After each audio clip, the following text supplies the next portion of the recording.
자, 거기 첫 번째 개념체계. 개념체계는 무조건 이론 문제야, 여기는. 그래서 이제 1번에 보면은 개념체계라고 하는 것이 있는데 요거는 기준서가 아니다.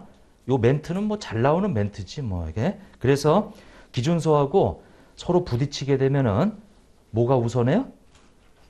기준서가 우선한다. 요거는 뭐 가장 기본적으로 잘 나오는 멘트니까. 그래서 거기 1번에 그 나와 있는 지문 중에 틀린 거 수정해 주는 건데 어떠한 특정 한국채택 국제기준에 우선하여 적용한다. 이제 그 틀렸죠. 개념체계하고 IFRS가 상충이 되면 기준서가 우선한다. 자, 1번은 그렇게 좀 알아두세요.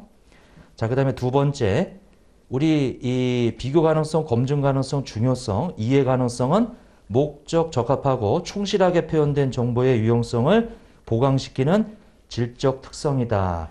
이게 우리가 유용한 정보를 제공하는 건데, 요 유용한 정보가 목적이에요. 유용한 정보를 제공하는 게 목적인데, 요거를 충족하려면 이제 근본적 질적 특성, 그래서 목표라고 하죠. 이 두 가지가 충족돼야 유용한 정보가 된다. 여기 목이라는 게 뭐였어요? 목적, 적합성이라고 그랬고, 그 다음에 표현의 충실성이라고 그랬죠. 충실성 이렇게. 이게 유용한 정보가 되기 위해서는 반드시 요 두 가지를 무조건 충족해야 돼요. 이게 이렇게. 그리고 목적 적합하기 위해서는 이제 하부 속성으로 예피 중이라고 그래서 좀 외우자. 이렇게. 그래서 그 예측 가치와 피드백 가치, 확인 가치죠. 중요성이다.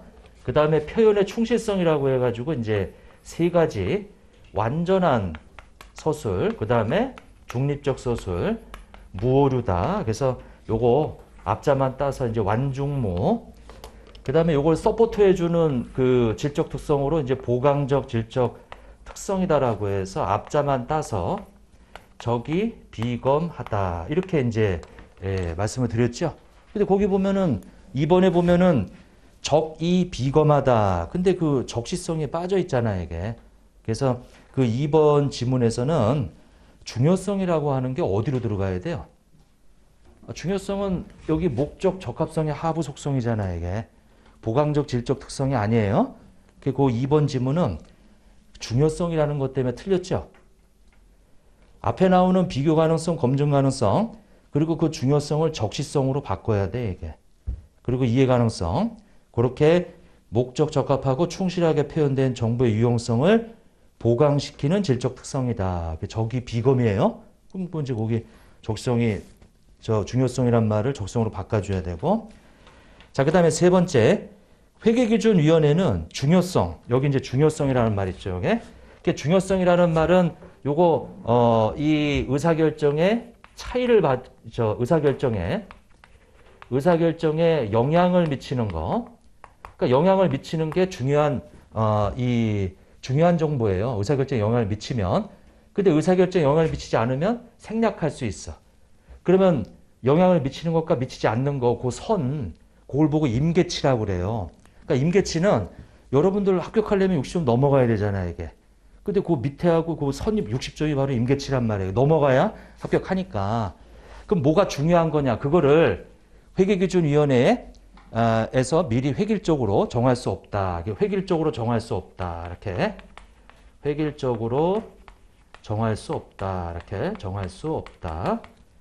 왜냐하면 기준서를 적용하는 회사가 중요성을 정하는 거지. 어떤 회사는 100만 원이 중요하고 어떤 회사는 100만 원이 중요하지 않을 수 있단 말이에요. 그 중요성은 그 이용하는 자가 정하는 거지. 여기 만드는 사람이 그 정할 수는 없어요. 이게. 그래서 거기 보면은 무엇이 중요한 것인지를 미리 결정할 수 없다. 이거죠. 거기 있다라고 되어 있는 거 틀린 거예요. 이게. 자, 그래서 이제 그렇게 되어 있고. 자, 4번. 표현 충실성, 충실한 표현 그 자체로 유용한 정보를 만들어내기에 충분하다.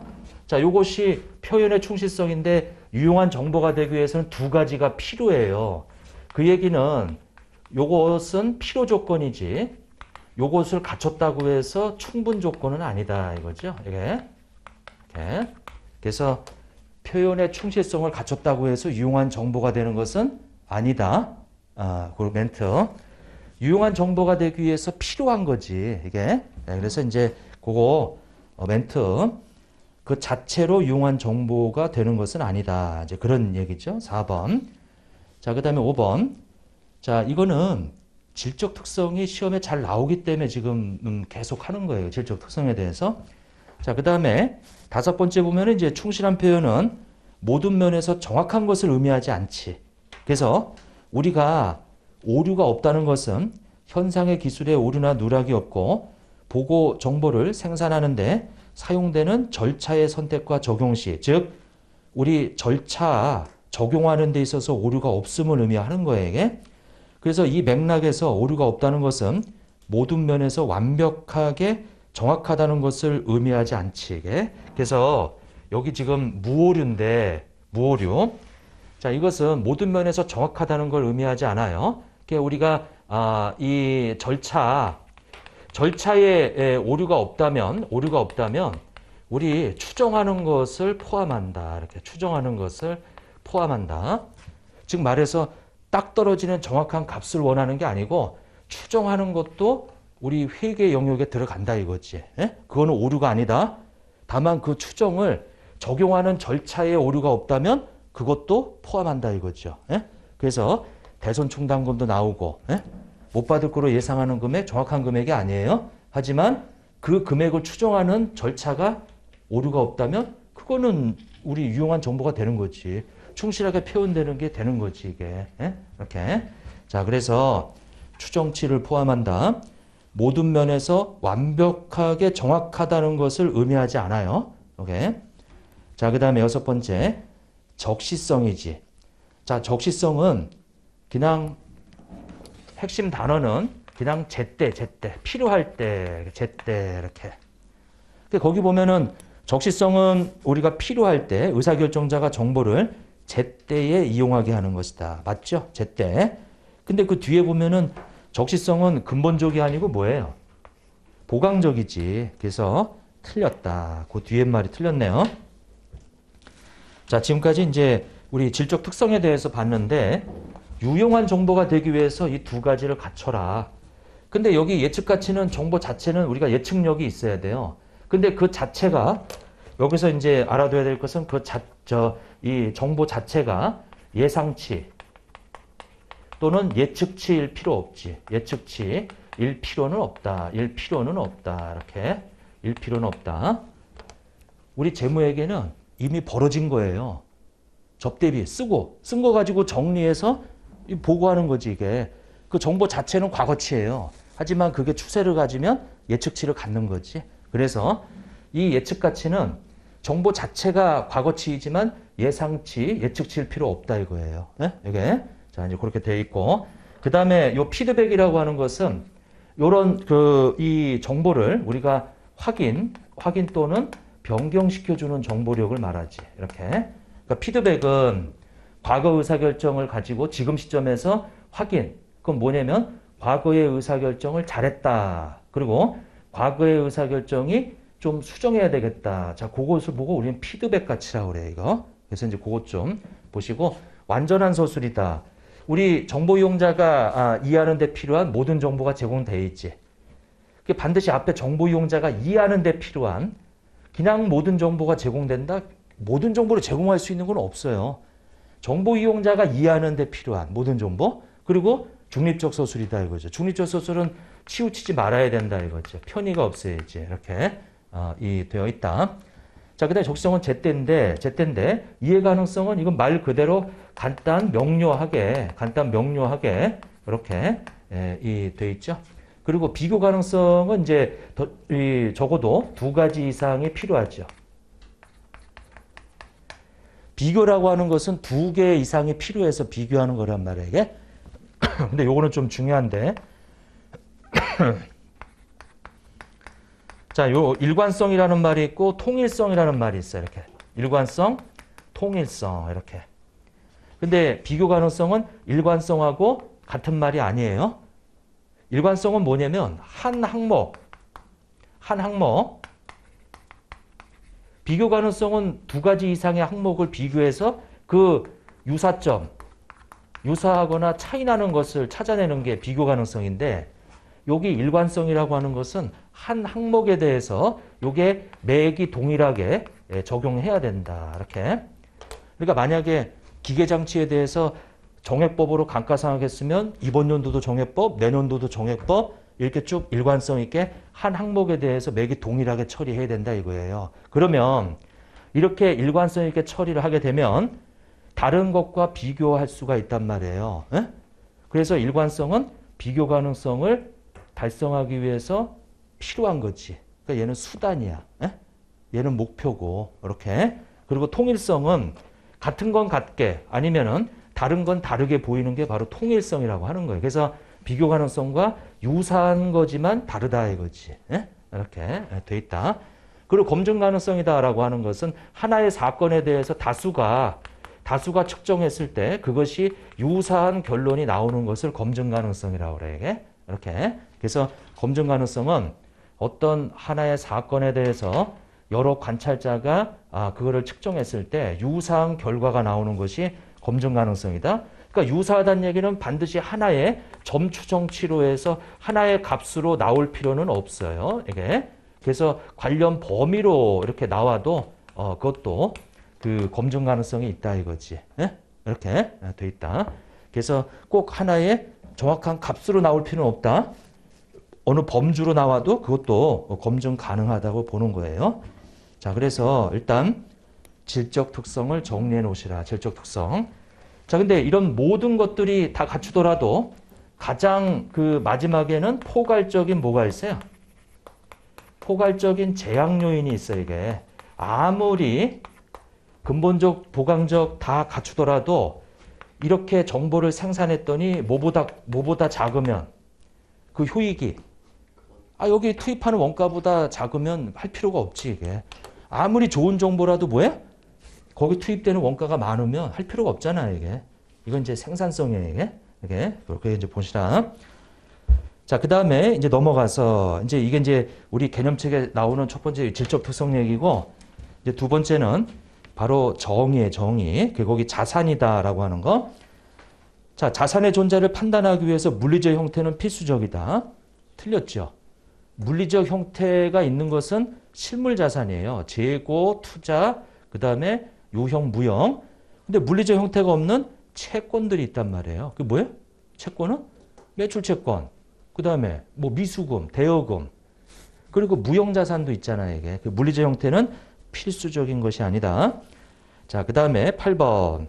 미래의 특정 자산을 취득하겠다는 경영진의 의사결정은 과거 사건의 결과가 아니죠. 과거에 뭔가가 있었어야 돼, 이게. 근데 그냥 미래에 뭐 사겠다? 이것은 그 자체만으로는 현재 의무가 아니지. 이게. 그래서 항상 자산도 그렇고 부채도 그렇고 항상 정의의 과거. 이게 사건의 결과예요. 둘 다 똑같아, 이게. 사건의 결과다, 이렇게. 그 사건의 결과로 현재 기업이 통제하고 있는 거지. 기업이 통제하고 있는 뭐예요? 경제적 자원이에요. 경제적 자원, 이렇게. 그리고 부채는 기업의 의무지. 근데 의무인데 무슨 의무예요?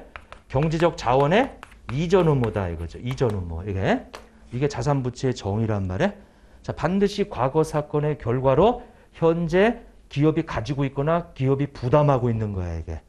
그러니까 지금 현재 통제하고 있고 부담하고 있는 것은 뭐 때문에? 과거 사건의 결과로 이렇게 돼 있는 거예요. 에? 자, 만약에 매입 채무다. 그럼 내가 물건을 뭔가 사가지고 왔기 때문에 근데 지금 내가 돈 갚았으면 의무는 없지만 돈 안 갚았으니까 매입 채무라는 부채를 우리가 처리하는 거지. 그 부채는 미래에 뭘 이전해야 돼요? 우리 회사 경제자원 돈을 이전해야 된다 이거예요. 그게 그 의무란 말이에요. 이게. 의무를 이행했으면 부채가 아니지. 이게? 근데 자산도 마찬가지지. 과거 사건의 결과로 기업이 통제. 지금 경영진이 단지 그냥 미래에 나 그 자산 사겠다라고 하는 게 의무를 발생시키는 건 아니다 이거예요. 과거의 사건의 결과로 의무가 지는 거지. 예? 이렇게. 한번 개정 과목 생각해 보세요. 매입 채무, 그 다음에 차입금. 이건 분명히 은행에서 돈 빌렸기 때문에 지금 현재 내가 갚아야 될 의무가 생기는 거지 그냥 미래에 사겠다라는 것만으로 부채로 잡지 않는다 이거예요. 예. 자, 그래서 8번 그렇게 이제 돼 있고 9번. 자, 수익은 자산의 유입이나 증가 또는 부채의 감소에 따라 자본의 증가를 초래하는 특정의 기간 동안에 발생한 경제적 이익의 증가로서 자본 청구권 보유자의 출자와 관련된 것을 포함한다. 맞아요?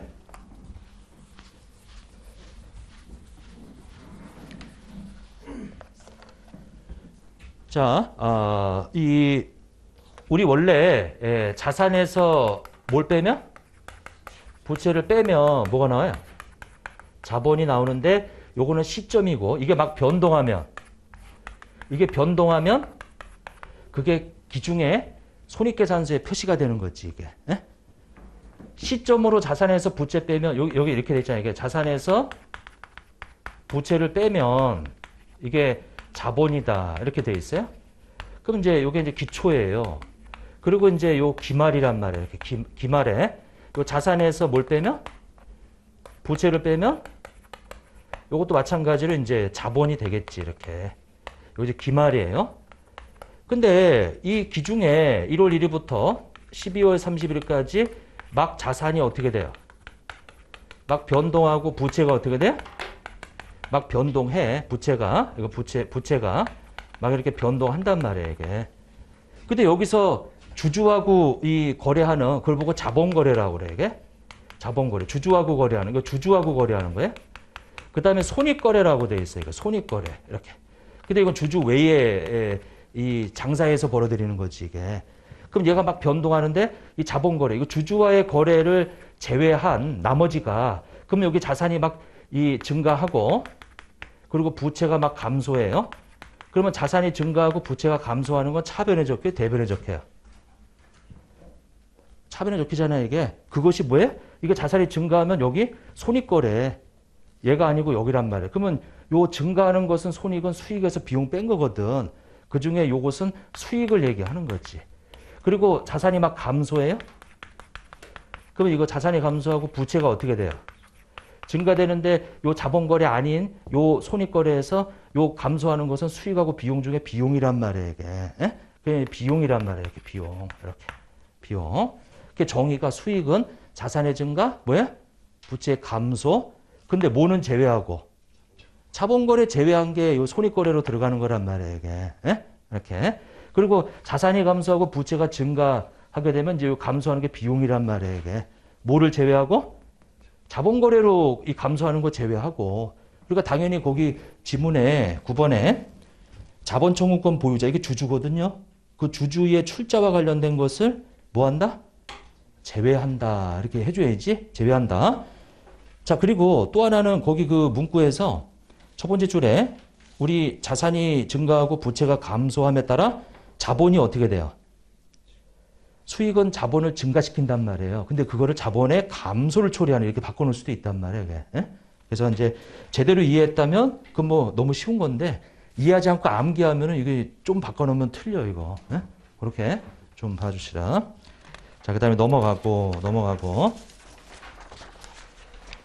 자, 10번에 보면은 자, 인식요건. 자, 인식은 재무제표에 기록하는 거예요. 재무제표에 올리는 걸 말해요. 재무제표에서 제외시키는 걸 보고 삭제라고 그래, 이게. 예? 그게 제거라고 그래, 제거. 그러니까 인식과 이 제거, 이렇게. 인식은 재무제표에 기록하는 거고, 요거는 삭제시키는 거예요, 이렇게. 그럼 이제 인식하려면 요건을 충족해야 되는데, 일단은 요건을 충족하려면 자산부채 자본 수입 비용에 뭐를 충족해야 돼요? 정의를 충족해야지. 그리고 정의를 충족하고 그것이 목적 적합해야 되고요. 목적 적합해야 되고요. 그 다음에 이 충실하게 어떻게 돼 있어야 돼요? 충실한 표현이 돼 있어야 돼, 이게. 이렇게. 그리고 무엇을 충족해야 돼요? 원가 제약을 충족해야지. 자, 요게 인식 기준이죠. 인식 기준은 요 네 가지를 충족한 걸 보고 인식 기준이라고 그래, 이게. 예? 이렇게. 자, 그리고 여기 제거는 자산 같은 경우는 무엇을 상실했을 때? 아까 제가 자산의 정의가 기업이 통제하고 있나. 그러면 삭제하려면 어떻게 해야 돼요? 그 통제를 상실하게 될 때. 그리고 부채는 어떻게 돼요? 기업의 의무라고 그랬잖아요, 이게. 그러면 이 부채를 제거시키려면 어떻게 해야 돼요? 더 이상 의무를 부담하지 않으면 되지. 의무를 부담하지 않을 때. 자, 일단 이거보다 이게 중요해요. 인식 요건 4가지. 이렇게. 자, 그래서 거기 10번에 보면은 개념 체계에서 말하는 인식 요건은 그 항목과 관련된 미래 경제 효익이 기업에 유입되거나 기업으로부터 유출될 가능성이 높고 그 항목의 원가 또는 가치를 신뢰성 있게 측정할 수 있다는 것이다. 거기 나와 있는 그 지문은 자, 요거는 개념 체계에서 말하는 인식 기준이에요. 근데 지금 거기 우리 미래 경제적 효익, 거기 지금 지문에 나와 있는 경제적 효익의 유입 또는 유출. 자, 유출 가능성이 어떻다? 가능성이 높고 그 금액을 신뢰성 있게 뭐? 자, 신뢰성 있게 추정할 수 있다. 이렇게. 자, 신뢰성 있게 추정할 수 있다. 거기 있는 거, 거기 지문에 있는 거. 그거는 기준서에 있는 인식 기준이에요. 틀려 이게? 개념책에서 말하는 인식 기준은 이렇게 개정이 돼. 이거 2020년도에 개정된 내용이에요. 에? 근데 기준서에서 인식 기준은 아직도 이걸 쓰고 있어. 이거를. 에? 이게. 그래서 개념체계 문제에서 나오면서 인식 기준을 물어보면 이 4가지를 충족해야 된다. 이게. 근데 만약에 우리가 유용자산 공부하면서 인식 기준 그거는 이렇게 돼 있어요. 이렇게. 유용자산에서 유용자산을 인식하려면 그 자산을 통해서 미래 경제유익이 유입 가능성이 높고 그 다음에 신뢰성 있게 추정할 수 있어야 된다. 그렇게 돼 있단 말이에요. 예? 이게. 자, 이제 그렇게 좀 봐주시고. 그리고 10번에 나와 있는 그 얘기는 기준서에 있는 인식 기준이다. 근데 우리 개념체계에서 말하는 지금 여기 개념체계 내용을 지금 다루고 있는데 개념체계에서 인식 기준은 이렇게 개정됐다 이거죠. 예? 4가지를 충족해야 된다. 자, 근데 11번. 자, 기업이 그 경영활동을 청산할 의도가 있더라도, 자, 청산할 의도가 있으면 계속 기업을 가정해서 작성하면 안 되죠. 오케이? 그래서 청산할 의도가 없는 경우에는 계속 기업을 가정해서 작성한다. 근데 청산할 의도가 있거나 이제 그럴 의사결정을 했다면 당연히 뜯어 고쳐야 돼요. 계속 기업 가정이 아닌 걸로 수정해 줘야 되게. 자, 12번. 자, 자산이나 부채의 공정가치를 측정하기 위해서 사용되는 주된 시장의 가격에서 거래원가를 조정한다. 이렇게 나와 있는데 공정가치는 거래원가를 빼기 전 금액을 말한다. 이렇게. 그래서 우리 거기 이 나와 있는 이 주된 시장의 가격에서 그 주된 시장의 가격. 자, 이것이 공정가치예요. 이렇게. 주된 그 시장에서 지금 그 형성되어 있는 확인되는 가격이 공정가치란 말이에요. 이게. 근데 거기서 거래원가를 빼면 그게 뭐가 되는 거예요? 그게 순공정가치가 되는 거야, 이게. 그러니까 순공정가치는 공정가치에서 거래원가 뺀 걸 말한단 말이에요, 이게. 예? 이렇게. 그래서 공정가치는 거래원가를 조정하기 전 금액을 말한다. 자, 13번. 자산이나 부채의 공정가치는 자산을 매도하면서 수취하거나 부채를 이전하면서 지급하게 될 유입가격을 말한다. 이렇게 나와 있는데, 자, 우리가 공부할 때, 자, 재고자산도 그렇고요. 유형, 무형자산도 그렇고요. 투자 부동산도 그렇고요. 투자 부동산도 그렇고, 이거 다 취득할 때, 취득, 원가로 측정을 해요. 원가로, 이렇게. 근데 우리 금융상품, 자, 금융상품이다라고 해서 요거 금융자산하고 그 다음에 우리 금융부채 있었죠. 이렇게. 금융부채인데 처음에 취득할 때 뭘로 측정해라? 뭘로 측정해라? 공정가치로 측정하지 이게. 그 적어도 이거 2개 차이점을 알아야 될 거 아니야 이게. 예? 자. 재고자산, 유형, 무형자산, 투자부동산 처음 최초 취득할 때 뭘로 측정해라? 원가로. 그 원가라고 하는 것은 자산 취득할 때 내가 이 지급할 대가를 말하는 거예요. 지급할 대가 요거. 그 요 지금 취득 시점에서 지급할 대가 여기에는 뭘 포함해요? 부대 비용 포함이다. 부대 비용 포함. 이렇게 돼 있지. 자, 자산을 취득할 때 나한테서 나가는 거, 내가 나가는 거. 그 지금 요 지급할 대가는 언제 시점이에요? 취득 시점이지. 그 취득 시점에 지금 지급할 대가를 이 취득 원가로 한단 말이에요. 그럼 만약에 지금 안 하고 이거 외상이면 어떻게 돼? 외상이면 반드시 거기에 있는 뭘 제거시켜야 돼요. 이자를 제거시킨 현재 가치가 취득 원가로 들어가야지. 그죠? 그때 요거 현재 가치 계산한단 말이에요, 이게. 외상일 때. 다만 요것이 단 1년 이내면 어떻게 돼요? 간편법이라고 그래, 이거를. 간편법이라고 해서 현재 가치 계산 안 하지. 자, 내가 물건을 사가지고 왔는데 5개월 있다가 대금을 주기로 했어요. 외상 매입금 처리했네? 근데 거기 이자 요소 반란해, 안 반란해요? 안 반란해요. 근데 만약에 3년 있다 준다 그러면 어떻게 해야 돼? 반란해야 돼, 이게. 반란한 현재 가치를 취득원가로 집어넣고 그 이자 요소는 3년 동안 이자 비용 처리 나가는 거지, 이게. 예? 개념은 다 이렇게 돼 있어요, 이게. 자, 이게 원가고요. 자, 그 다음에 여기 이제 공정가치라고 하는 것은 자산을 만약에 매도한다면, 팔아버린다면 내가 수취할 대가를 말하는 거예요. 이게 이제 공정가치다. 그러니까 내가 팔아버린다면 내가 받게 될 금액, 요걸 우리는 공정가치라고 하죠. 그래서 자산을 팔아버리는 것은 자산을 그러니까 자산을 팔아버린다라고 해서 유출 가격이라고 하고 자산을 취득하는 것은 이거 유입 가격이라고 그래. 이거를 이렇게 돼 있다. 여기 금융상품은 처음에 사자마자 내가 돈을 얼마를 줬냐면은 현금을 만약에 1,000원을 줬다. 1,000원을 줬는데 요 공정가치는 뭐냐면 내가 취득했는데 당장 팔아버린다면 하는 금액으로 측정하래요. 그게 지금 우리가 FVPL인데 이게 만약에 950원이다. 그 처음에 나한테서 나간 게 원가고 요거 지금 당장 팔아서 받을 금액이 공정가치인데 처음에 이게 차이가 날 수도 있어요, 이게. 그리고 50원이라고 하는 것을 우리는 취득 손실이라고 그래요, 이거를. 그러니까 처음에 취득할 때도 단기 손익이 발생할 수 있어요. 에? 뭐가? 공정가치로 측정하는 자산들은 이게 나한테서 나간 원가하고 차이가 생길 수가 있어요, 이게. 그때는 이제 이런 게 발생할 수도 있다. 자, 그래서 거기 이 13번에 뭐가 틀렸죠? 공정가치는 유입가격이다, 유출가격이다. 팔아버린다, 유출가격이에요. 자, 14번에 보면 공정가치는 시장에 근거한 측정치인 객관적인 측정치지 기업 특유의 측정치가 아니에요. 자, 공정가치는 기업 특유 가치가 아니다. 이렇게 기업 특유 가치가 아니다. 기업 특유 가치는 우리가 회사 입장에서 자기네가 한번 계산해 보는 거야, 이게. 근데 공정가치는 뭐예요? 시장에서 확인하는 객관적인 가치란 말이에요, 이게. 이렇게. 자, 그 다음에 15번.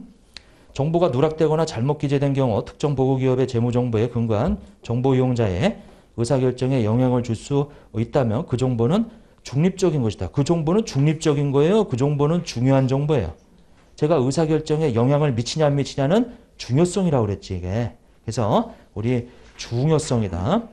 자, 16번. 이거 아까 좀 봤던 내용인데, 자, 우리가 예측가치라고 하는 것은 그 자체가 예측치, 예상치일 필요가 없다. 자, 그 다음에 17번. 완전한 서술은, 제가 완전한 서술은 거기 나오는 편의는 어디에서 제가 써드렸죠? 중립적 서술에서 제가 편의를 써드렸지. 편의가 없어야 된다고. 완전한 서술은 제가 뭐라 그랬죠? 정보 이용자가 이해하는 데 필요한 모든 정보를 제공한다. 이렇게 말씀드렸죠, 이게? 지금 완전한 서술은 그게 아니고 중립적 서술은 그렇게 하면 맞는데. 자, 18번. 자, 근본적 질적 특성. 어떤 규정된 순서를 따르지 않는 반복적인 과정이다. 이렇게 나와 있는데, 우리, 자, 근본적인 것과 우리 보강적인 게 있는데, 얘는 이 적용 순서가 있어요, 없어요? 적용 순서가 있어요, 없어요? 적용 순서가 있다. 얘는 없다 이거예요. 에? 적용 순서가 일단은 첫 번째 경제적 그 현상을 식별해요. 식별한 다음에 두 번째가 뭐죠? 목적 적합한 걸 적용하고 세 번째가 뭐예요? 표현의 충실성을 적용하지. 그러니까 얘를 먼저 적용하고 그 다음에 얘를 적용해요. 이렇게 순서가 있어 이게. 근데 얘는 저기 비거마다 순서가 없어. 에? 순서 없어요. 이거 순서 없다 이거예요. 보강적 질적 특성의 적용 순서는 없다. 근데 근본적은 있다. 근본적은 있다. 이렇게. 자, 그래서 거기 18번에 보면 근본적 질적 특성을 적용하는 것은 어떤 규정된 순서를 따르지 않는 반복적인 과정이다. 그걸 옳게 바꾸면 보강적으로 바꿔놔야 돼, 그거를. 예? 보강적은 순서 없이 그냥 반복적으로 하는 과정이거든, 이게. 그 다음에 19번. 비교 가능성. 제가 비교 가능성은 두 항목 간에 유사하거나 차이 나는 것을 찾아내는 걸 비교 가능성이라고 그랬지. 여기처럼 합리적인 판단력이 있고 독립적인 서로 여러 관찰자가 어떤 하나의 서술에 대해서 그게 충실한 표현이라는데 대체로 의견이 일치하는 거. 이거는 뭐라 그랬죠? 제가 아까 검증 가능성에서 하나의 현상에 대해서 다수의 관찰자가 이 유사한 결론에 도달하는 것을 우리가 이 검증 가능성이라고 그랬죠. 이렇게.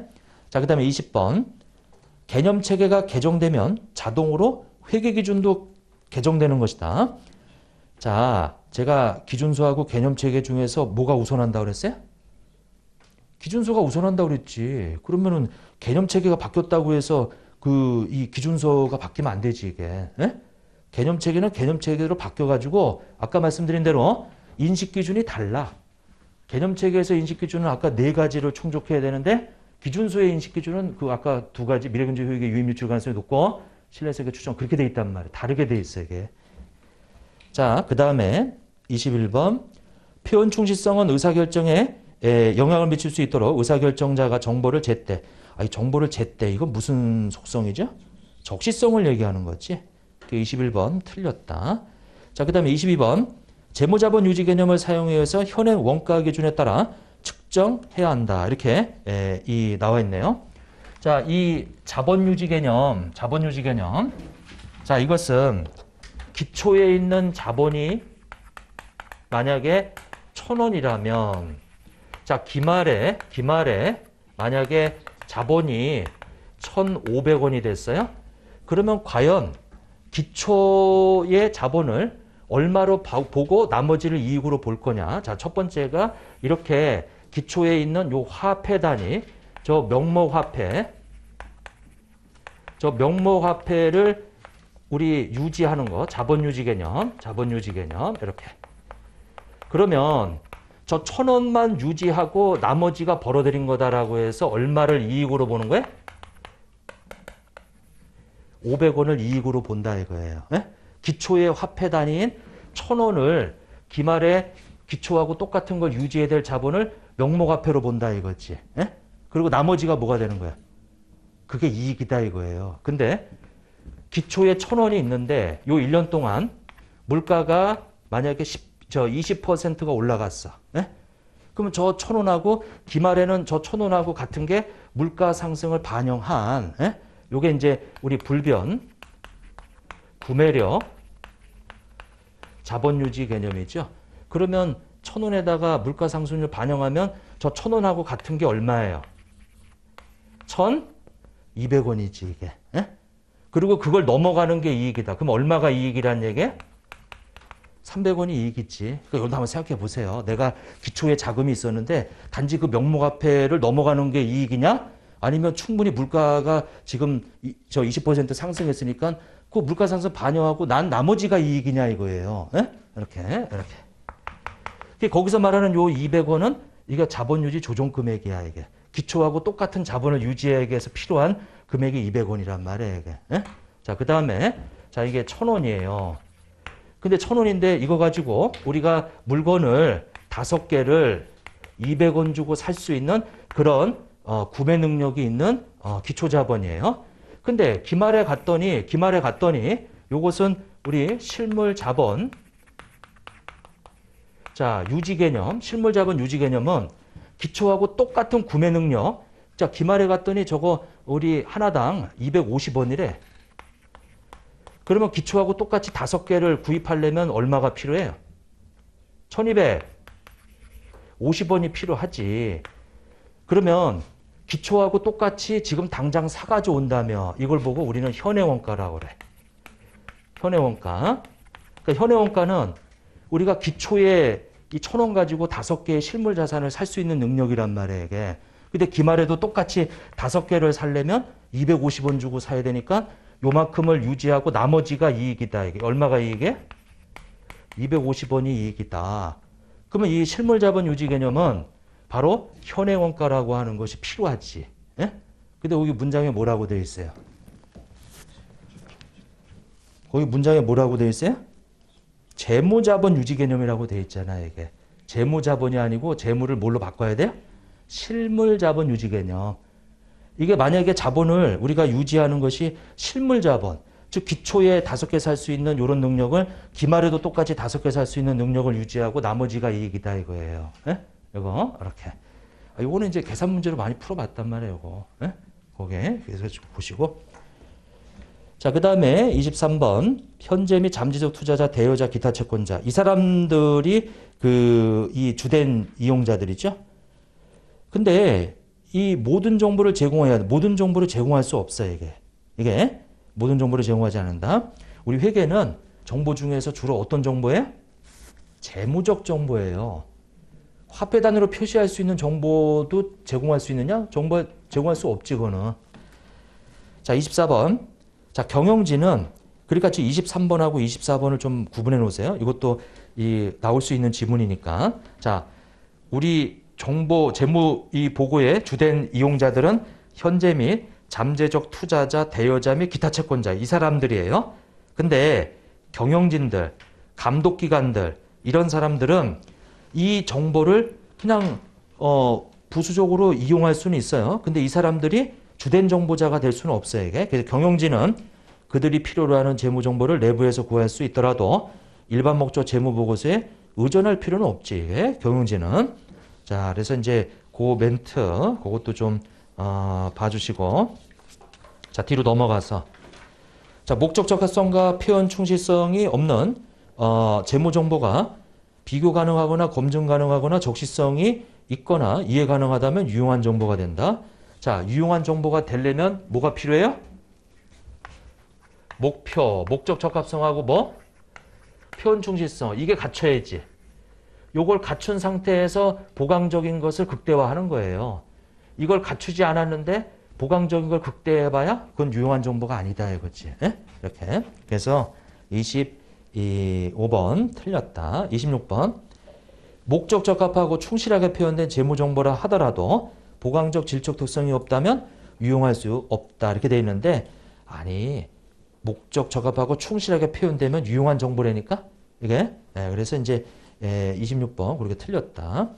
그게 지금 개념 체계에서 질적 특성하고 그 다음에 이제 아까 정의하고 질적 특성이 제일 중요하지. 예? 이렇게 제일 중요하고요. 그 다음에 지금 요것도 좀 보셔야 되는데 바로 측정이에요. 측정. 이렇게. 자, 측정에는 일단 역사적 뭐가 있어요? 원가가 있지. 그 다음에 또 뭐가 있어요? 현행 원가가 있지. 그 다음에 이행 가치가 있지. 그 다음에 사용 가치가 있죠. 그 다음에 또 뭐 있어요? 공정 가치가 있지. 이렇게. 그죠? 측정. 시험에 나올 가능성이 큰 부분이죠. 측정은. 개념 체계에서 딱 집어라 그러면 질적 특성하고 측정이잖아요, 이게. 예? 그러니까 지금 자산 같은 경우는 어떻게 돼요? 요거 취득시 뭐야? 아까 써드렸잖아요. 지급할 뭐야? 대가. 근데 여기에는 뭐를 포함해요? 부대비용, 거래원가 포함이지, 이거. 포함이란 얘기는 가산하라는 얘기예요, 이게. 근데 부채는 뭐죠? 부채 이건 이제 처음에 차입할 때 이거 수취할 뭐예요? 이거 빌려오는 거잖아요, 이게. 근데 여기서 주의하실 점은 돈 수취해오면 거래원가는 돈이 나가는 거니까 얘는 어떻게 돼요? 거래원가는 어떻게 되는 거야? 차감하잖아, 이게. 여기는 이제 포함은 가산하라는 얘기예요, 이게. 그리고 현해원가는 요거 이제 측정일에 즉 아까 우리 기말에 가서 지금 이거를 만약에 사가져 온다면 지급할 대가 이렇게. 자, 시점이 달라요. 이건 실제로 취득하는 시점이고 요거는 한번 기말에 가서 사가져 온다면. 근데 마찬가지로 여기도 뭐가 포함돼요? 거래원가 포함하지. 거래원가 포함하죠. 이렇게. 근데 요거 지금 측정일에 빌려온다면 요거 수취할 대가. 이게 뭐는 빼고요. 이 거래원가 이거 차감하고 이렇게. 차감하고.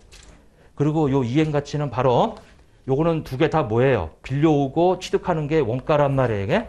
근데 얘네들 가치는 반대로 팔아버리는 거예요. 부채는 상환해버리는 거예요. 그러니까 이행 가치는 요거 뭐예요? 지금 갚는다면, 그러면 갚는다면 이제 얘는 수취할이 아니고 뭐예요? 지급할 요 이제 대가 이렇게 이제 되겠죠. 자, 그다음에 사용 가치는 뭐예요? 사용 가치는 이제 이 사용한다면, 그러니까 사용이 끝나고 나면 이제 처분하겠지. 그럼 이제 요만큼의 캐시플로가 나오는데 그곳에 뭐다? 현재 가치지. 요거 지급할 대가에 요것도 현재 가치고 이렇게 돼 있다. 자, 그다음에 공정 가치. 마찬가지로 이거 팔아버린다 그랬잖아요. 이거. 자산은 팔아버리면 뭐 할 거? 수취할 대가. 그리고 부채는 요거는 이제 갚아버리면 이제 지금 갚는다면 이전한다면 지급할 대가 이렇게 돼 있죠. 근데 중요한 거는 이 공정 가치에서는 거래원가가 들어가야 안 들어가요? 거래원가 차감해요, 안 해요? 여기 거래원가 반영하면 안 되지. 여기는 거래원가 반영하면 안 돼요. 이렇게. 근데 여기는 다 거래원가 반영해. 왜냐면 여기 처분할 때 거래원가 반영하고 여기 지급할 대가에 여기 또 거래원가 또 반영하고 여기도 거래원가 반영해요. 처분할 때 거래원가 발생하거든. 처분하면서. 근데 여기는 뭐예요? 공정가치는 거래원가를 차감하지 않는다 이거예요. 이렇게 되어 있다. 그래서 이제 이 부분 이거 다 정리한 건데 여기 지금 없어가지고 좀 한번 보여드린 거고. 자, 그 다음에 재무제표 표시를 한번 봐보세요. 이제 여기서부터 기준서지. 근데 여기도 이론 문제예요. 그러니까 이론 문제 나올 파트 위주로만 좀 구성을 했어요, 이게. 재무제표 표시 보면 뭐 이거는 뭐 중요한 거는 어차피 매년 똑같이 다 1번 한번 봐보세요. IFRS를 준수하여 재무제표를 작성하는 기업은 그러한 준수 사실을 주석에 명시적이고 제한 없이 기재해요. 준수했다면. 근데 모두 충족하지 않았다면 그 일부를 제외하고 준수했다고 작성하면 돼야 한대요. 모두 준수했을 때만 준수했다고 제한 없이 기재하는 거지. 일부가 충족되지 않았다면 준수했다고 작성하면 안 돼, 이게. 이렇게. 자, 근데 두 번째. 우리 재무제표는 발생기준 회계에 따라 작성해요. 일부는 다르죠. 현금 흐름표는 현금 기준으로 작성한단 말이에요. 그래서 거기 모든 재무제표라고 하면 틀려요. 자, 세 번째. 우리 작성할 때 상계하지 말라고 돼 있는데 무조건 상계하지 말라. 항상 규정은 이렇게 허용하는 게 있어요. 이게 예외로. 그래서 예외로 기준서에서 허용하면은 상계할 수 있어요. 그래서 거기 어떤 경우에든 그 말이 틀렸지. 원칙적으로라면 맞겠지만. 자, 네 번째. 비교식으로 작성하죠. 근데 거기 서술형 정보도 비교식으로 제공된다 이거죠. 거기 비교식으로 공시하지 않는다라고 되어 있는 말이 틀렸죠. 서술형 정보도 비교식으로 제공된다. 자, 5번. 자, 기업의 재무상태표에 유동, 비유동, 그리고 유동, 비유동으로 구분하여 표시하는 경우. 자, 요 멘트는 아주 많이 나왔던 멘트인데 이연법인세 자산부채는 비유동으로 분류한다. 유동으로 분류하지 않는다. 그래서 이제 그 멘트는 사실 여타 시험에서 잘 나오는 멘트예요. 이거는 뭐 고정적으로. 그거. 그 다음에 6번에 수익과 비용의 어느 항목도 당기손익과 기타 포괄손익을 표시하는 보고서에 특별손익 항목으로 표시할 수 없으나 우리 주석에는 표시할 수 있다. 이렇게 돼 있는데 틀렸죠. 특별손익 항목은 어디에도 표시할 수 없어요. 본문이나 주석 어디에도 표시할 수 없어요. 이게. 그래서 그것도 하나 좀 체크해 놓으시고. 자, 그 다음에 7번에 보면 비용을 성격별로 분류하는 기업은 감가상각비, 기타상각비, 종업원 비용 이것도 아주 많이 나온 7번도 많이 나왔던 지문이죠. 비용의 기능에 대한 추가 정보를 공시한다. 거꾸로 해야 맞죠. 비용을 뭘로 분류하는 기업은? 기능별로 분류하는 기업은 주석에다가 성격 정보를 공시해라. 맞아요? 그 말은 아주 잘 나오는 멘트예요. 그걸 바꿔놔서. 그래서 비용을 기능별로 분류하는 기업은 주석에다가 성격 정보를 추가해라. 그 얘기죠? 거꾸로 하면 틀려요. 거꾸로 하면. 자, 그 다음에 8번에 보면 부적절한 회계 정책은 이에 대하여 공시나 주석 또는 보충자를 통해 설명함으로써 정당화될 수 있어요? 없어요? 정당화될 수 없다. 정당화될 수 없다. 이렇게. 자, 그 다음에 9번 비용을 기능별로. 자, 기능별은 다른 말로 뭐라고도 부르죠? 매출 원가법이라고도 부르죠. 그러니까 손익계산서에 매출 원가가 나와 이게. 그게 기능별로 분류한 거예요. 이게 매출 원가가 안 나오면 성격별로 작성한 거예요. 손익계산서가. 네? 이렇게. 그래서 비용을 기능별로 분류하는 것이 성격별 분리보다 거기 더욱 목적 적합한 정보를 제공하므로 자, 그 비용은 기능별로 분류한다. 자, 비용을 기능별로 분류하면 이거 매출 뭐라고도 부른다 그랬어요? 매출 원가법이라고도 부르는데 이것은 더 목적 적합해요. 목적 적합하다. 자, 근데 성격별로 손익계산서를 만들면 자, 이것은 미래 캐시플로우를 예측하는데 더 유용해. 이렇게. 근데 이 기능별은 단점이 뭐냐면 이거 자의적인 배분이 따라가. 자의적인 배분이 따라간다. 근데 성격별은 자의적인 배분이 필요 없어, 이게. 근데 중요한 거는 이 두 개를 기업이 선택하는 거지. 더 목적 적합하다고 기능별로 무조건 작성하는 것은 아니지. 이게. 그래서 이제 일단은 요거. 지문에서 요거를 바꿔놓고 얘하고 결합시켜서 설명한단 말이에요. 즉, 비용을 성격별로 분류하면 더 목적 적합하다. 틀린 말이에요. 네? 성격별로 분류하면은 미래 캐시플로우를 예측하는 데 유용한 거지. 네? 이렇게. 그래서 이제 그런 멘트 이게 그렇게 좀 잘못 엇갈려서 이렇게 하게 되면 그걸 좀 찾아낼 수 있어야 되겠다라고 하는 거죠. 이게.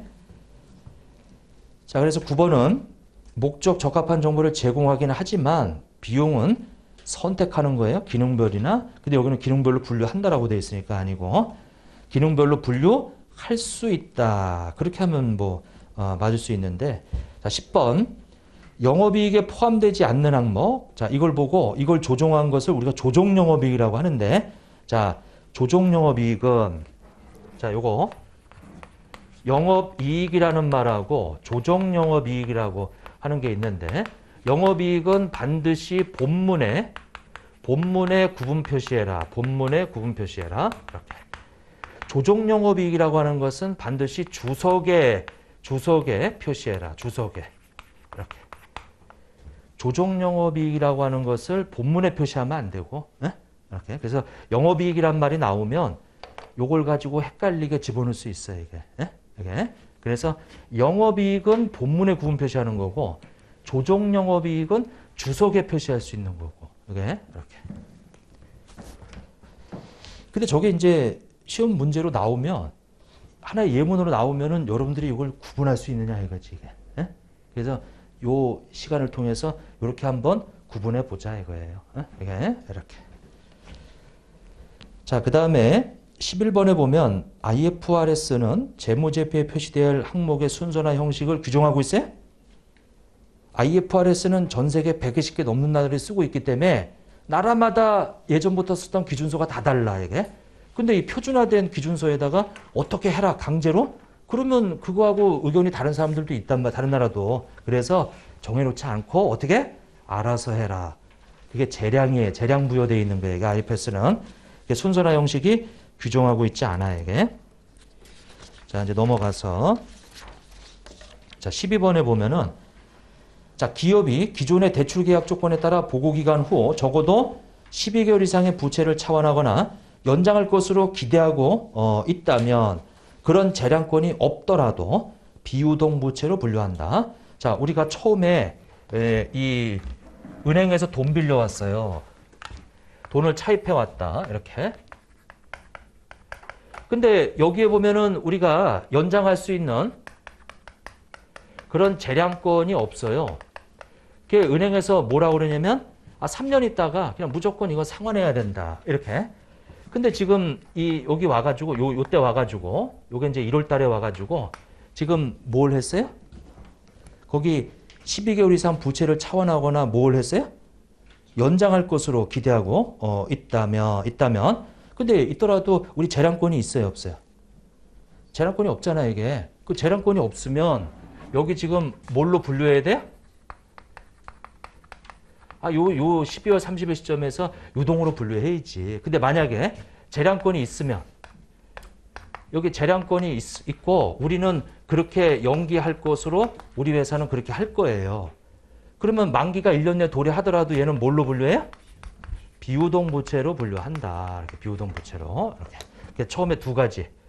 처음부터 그런 권리가 없다면 우리가 12개월 이상 부채를 차환하거나 연장할 것을 기대하고 있더라도 그런 재량권이 없다라면 저 1년 내에 갚아야 돼 이거. 에?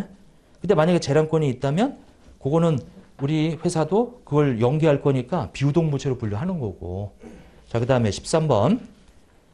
자, FVOCI 금융자산 평가손이 자, 채무 상품이지. 자, 채무 상품은 재분류 조정을 한다 안 한다. 이거 좀 강조했던 얘기인데 해요 안 해요? 채무 상품은 재분류 조정을 하고 지분 상품은 재분류 조정을 안 하고 거기 채무 상품을 지분 상품으로 바꿔놓으면 돼요. 그래서 지분 상품이고 확정급여제 재측정 요소도 안 하지요.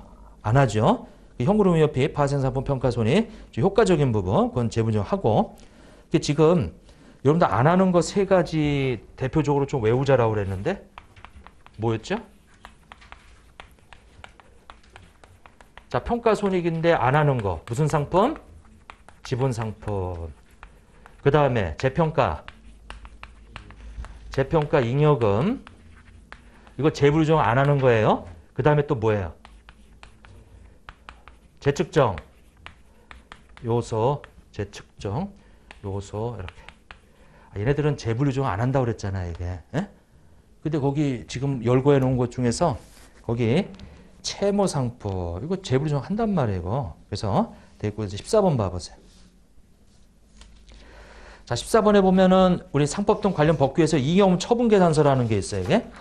자, 이경험 처분 계산서 어떻게 돼요? 이경험 처분 계산서 어떻게 돼? 이경험 처분 계산서는 재무제표다 아니다. 재무제표가 아니지. 근데 우리나라 상법에서 요거를 주석에다가 요구하고 있어요. 이게 작성을. 그러니까 주석의 내용이지. 이경험 처분 계산서는. 그러니까 상법도 관련 법규에서 이경험 처분 계산서 작성을 요구하는 경우에는 별도의 재무제표인 이경험 처분 계산서 작성하는 게 아니고 주석의 내용으로 작성되는 거지 이게. 에? 주석의 내용으로. 자, 그 다음에 15번에 포괄손익계산서에서 중단 우리 영업손익은 세전으로 구분하여 표시한다가 아니고 세후로 단일 금액으로 표시한다. 이렇게. 자, 중단 영업손익은 중요하다 안 중요하다? 우리 회사가 A사업부, B사업부, C사업부가 있어요. 이렇게 세 개. 근데 이제 C사업부 이제 안 하겠대. 그럼 거기서 발생한 수익과 비용과 여기 사업부마다 다 뭐가 발생했어요? 수익과 비용, 수익과 비용 다 발생했어요. 이렇게. 그러면 여기 수익과 비용 뺀 여기 이 당기순 손익 요거는 이제 법인세까지 다 반영한 요 금액 있잖아요. 요게 만약에 100이다. 여기가 200이고 여기가 200이에요. 이렇게 돼 있다. 자, 그러면 요 400에 대해서는 자세하게 요것이 계속 영업이익이에요. 자, 계속 영업이익은 앞으로도 계속 할 거니까 자세하게 쓰고 여기 나와 있는 요 중단 영업이익은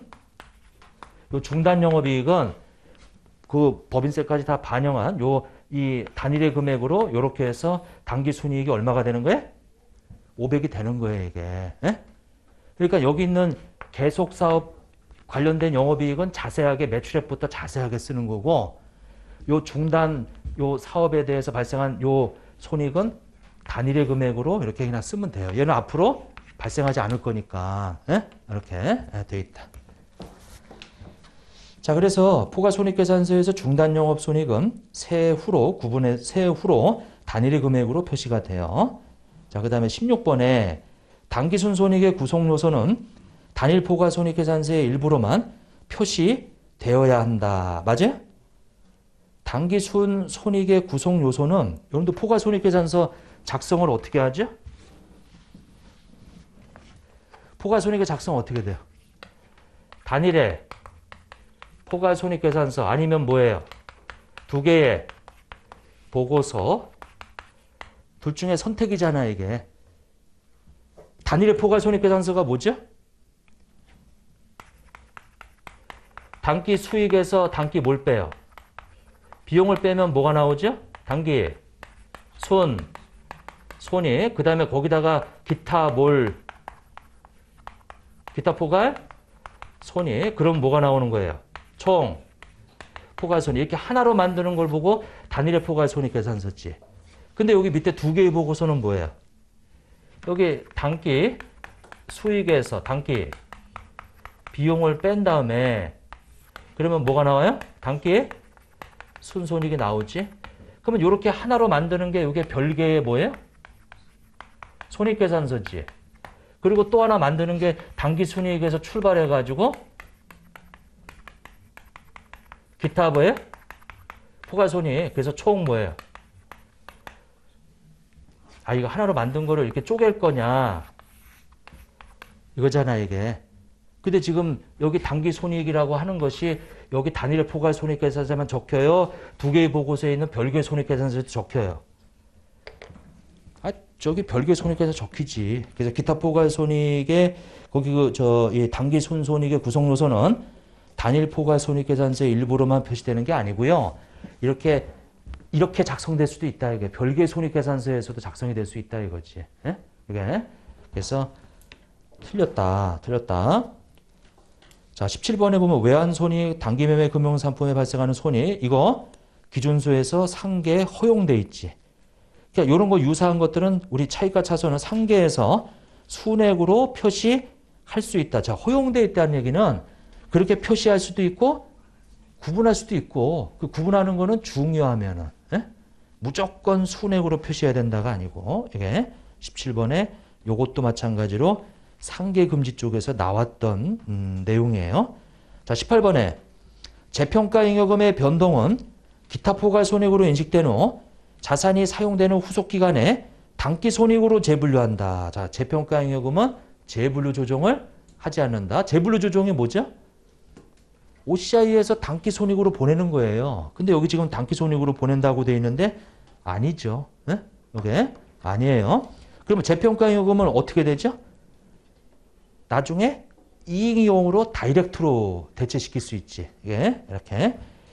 자, 그 다음에 19번에 보면은 기타 포괄손익의 구성요소는 법인세 효과를 차감한 순액으로 표시해야 된다. 자, 이 손익계산서에 우리가 선택이 이렇게 돼 있죠. 손익계산서 작성은 어떻게 하고 하나로 할 거냐? 아니면 어떻게? 두 개의 보고서로 할 거냐? 기업의 선택이에요.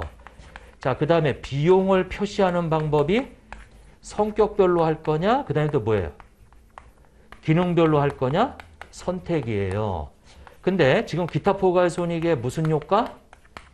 법인세 효과. 자, 이것도 순액으로 표시할 거냐? 그 다음에 또 뭐예요? 총액으로 표시하고 단일의 금액으로 법인세 효과를 뺄 거냐? 이렇게. 그러니까 우리 포괄손익계산서에는 선택사항이 세 가지가 있단 말이에요, 지금. 에? 그죠? 이렇게 보시면 돼요.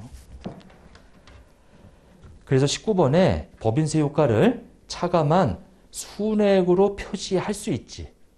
그리고 순액으로 표시하지 않고 뭐해? 총액으로 표시하고 법인세 효과를 합쳐서 단일의 금액으로 뺄 수도 있고. 그죠? 요거. 그래서 이제 그렇게 포괄손익계산서는 정리를 좀 해주시면 될 것 같아, 이게. 자, 이제 거기까지 하고 조금 쉬었다가 또 나가도록 하죠, 이게.